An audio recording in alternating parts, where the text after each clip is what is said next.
Très bien, c'était positif.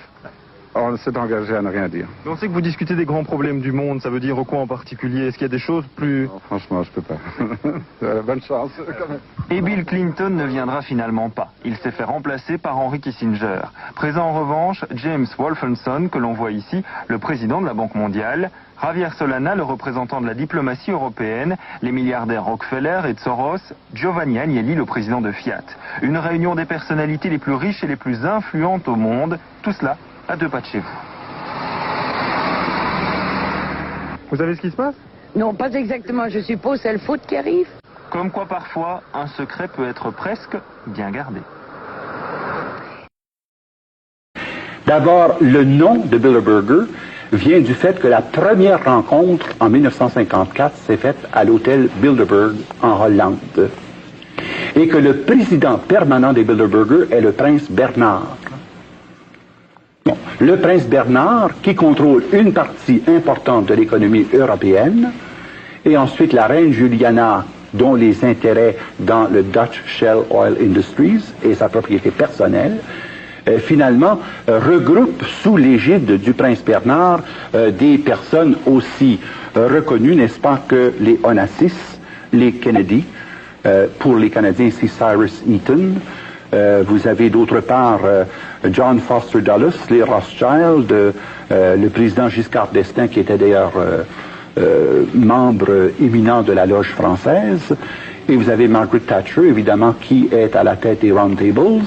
Vous avez également Henry Kissinger, Robert McNamara, les Warburg, qui contrôlent toute la partie de l'économie concernant l'Autriche, la Hongrie et la Tchécoslovaquie, ainsi que l'économie de l'Allemagne.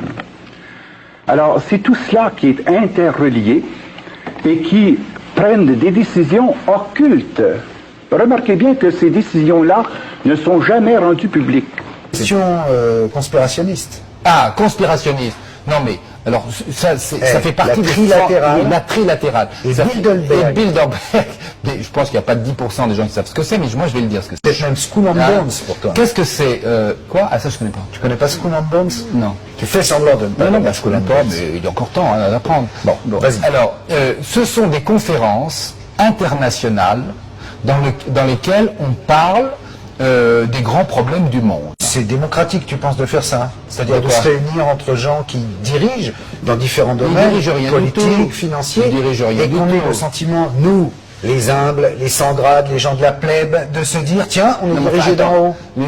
Tu viens de me faire un grand numéro sur la liberté d'expression et tu veux empêcher des gens de se réunir pour discuter des problèmes du monde. Ça dépend quels gens et pourquoi ils se réunissent. Mais ils se réunissent pour parler. Ils se réunissent pour parler, s'interroger, écouter des points de vue contradictoires sur les problèmes du monde. Mais bizarrement, ça n'est pas filmé, on n'en parle pas dans les médias. Parce que je pense côté secret. Non, c'est pas secret. Ils veulent qu'il y ait une véritable liberté d'expression. Et derrière les travaux, ça donne quoi? Ça sert à quoi? Rien. On discute et ça sert à quoi derrière? Il n'y a pas de décision qui sont prises? Aucune. Ça sert à chacun. Donc il ne faut pas voir la trace de la main occulte, sans jeu de mots. Ça sert à chacun à se forger son opinion. Voilà. C'est absolument tout. C'est un club d'amis, simplement.